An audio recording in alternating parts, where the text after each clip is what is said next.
But during the design phase, don't forget to do quite a few other things. There's a lot of other bits and pieces that need to be done. You need to get your weightings assessment done.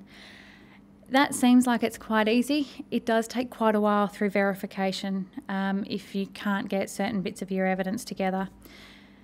Make sure that the implementation of the design requirements is shown in your evidence.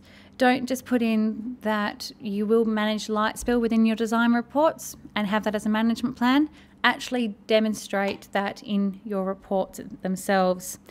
That goes also for using a MCA or a decision-making tool. It's not enough to show that you've got a template for one to be used. Show how that's been used in making decisions in design, and then how that's fed into the result of a design drawing or a design report.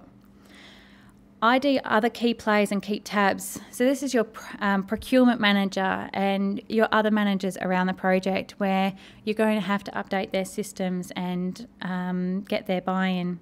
But keep tabs with them to make sure that whilst the design's happening, construction might be getting set up, that you keep tabs with them to make sure that things are happening. So this leads into making sure that construction processes are also getting set up.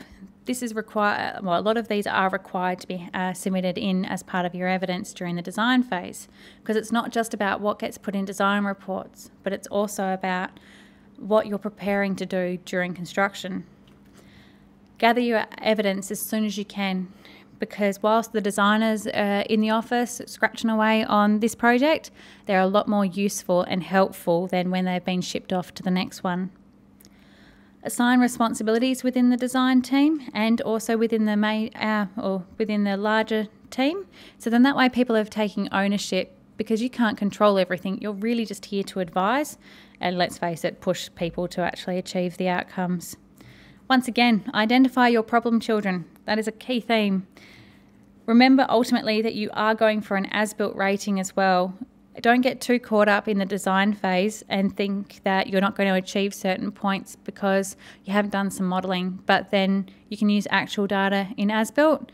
So just remember that it is an interim rating.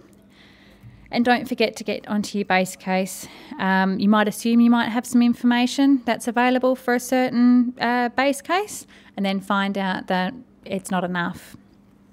So that takes a bit of time to go through.